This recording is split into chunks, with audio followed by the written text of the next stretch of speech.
আসসালামু আলাইকুম, welcome to Salma's kitchen. আজকে আমি ছোট মাছ রান্না করব আলু আর বেগুন দিয়ে। এর জন্য এখানে আমি প্রায় 100 গ্রামের মতো ছোট মাছ নিয়েছি। মাছগুলোকে কেটে নেওয়ার পর যেটুকু আছে সেটুকুই নিয়েছি, আর সেই সাথে নিয়েছি একটা বড় সাইজের আলু। আলুটাকে এভাবে কেটে নিয়েছি, আর একটা বেগুন নিয়েছি, বেগুনটাকে পাতলা করে কেটে নিয়েছি। এবার আমি প্রথমে মাছটা ম্যারিনেশন করব। নিয়ে নিচ্ছি একটা মিক্সিং বোলের মধ্যে মাছটা প্রথমে এক সাইডে রেখে নিয়ে নিব 1/3 কাপ পরিমাণ পেঁয়াজ কুচি। সেই সাথে নিয়ে নিব 2টি চিড়ে নেওয়া কাঁচা মরিচ, 1 চা চামচ পরিমাণ আদা এবং রসুন বাটা, স্বাদ মতো লবণ, 1 চা চামচের 3/1 পরিমাণ হলুদের গুঁড়া, 1 চা চামচের 3/1 পরিমাণ লাল মরিচের গুঁড়া, 1 চা চামচের 3/1 পরিমাণ ধনিয়ার গুঁড়া এবং সেই সাথে নিয়ে নিব 1 চা চামচের 4/1 পরিমাণ জিরার গুঁড়া। এবার পেঁয়াজ আর মশলা একটু ভালো করে মেখে নিব।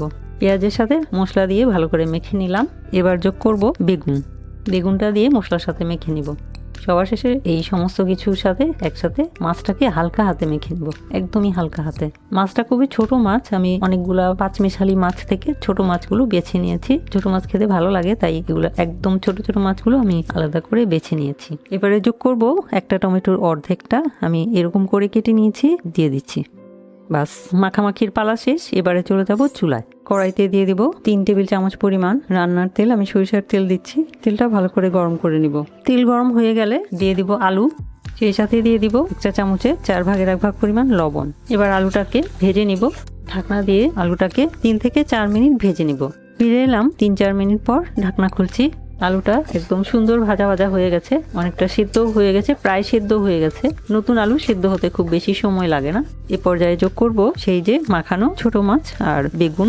এবার হালকা হাতে 1 মিনিটের মতো নেড়ে চেড়ে নিব, যাতে মশলাটা সবকিছুর সাথে মিশতে পারে। 1 থেকে 1.5 মিনিট একটু নেড়ে চেড়ে মশলাটাকে একটু ভেজে নিলাম, সমস্ত কিছু একসাথে। এর চেয়ে বেশি আর ভাজা যাবে না। এবার আমি যে বাটিটার মধ্যে মাছটা মেখে রেখেছিলাম তার মধ্যে আধা কাপ পরিমাণ পানি দিয়ে দিলাম। এবার এই পানিটা রান্নার মধ্যে দিয়ে দিলাম। এখন ঢাকনা দিয়ে রান্না করব 3 থেকে 4 মিনিট। ফিরে আসছি 3 থেকে 4 মিনিট পর। 4 মিনিট পর ঢাকনা খুলছি। যেটুকু পানি দিয়েছিলাম শুকিয়ে গেছে। চেক করে দেখবো আলু সিদ্ধ হয়েছে কিনা। আলুটা একদম সিদ্ধ হয়ে গেছে, আর বাকিগুলো তো সিদ্ধ হবেই। এ পর্যায়ে দিয়ে দিব 3টি চিড়ে নেওয়া কাঁচা মরিচ, কিছু ধনিয়া পাতা কুচি। হালকা হাতে একটু মিলিয়ে নিব, খুব বেশি নাড়াচাড়া করবো না, তাহলে মাছগুলা এমনিতেই ছোট, আরো ভর্তা ভর্তা হয়ে যাবে। ঢাকনা দিয়ে রান্না করব 1 মিনিট। 1 মিনিট হয়ে গেছে, ঢাকনাটা তুলে নিচ্ছি। চুলা বন্ধ করে দিলাম। এবার পরিবেশনের পালা।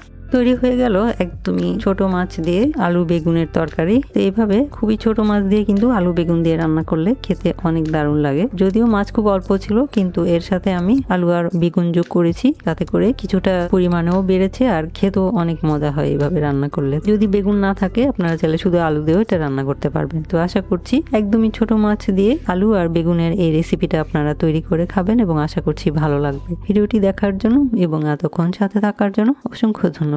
সবাই খুব ভালো থাকবেন। আমার আর আমার পরিবারের জন্য দোয়া করবেন। আল্লাহ হাফেজ।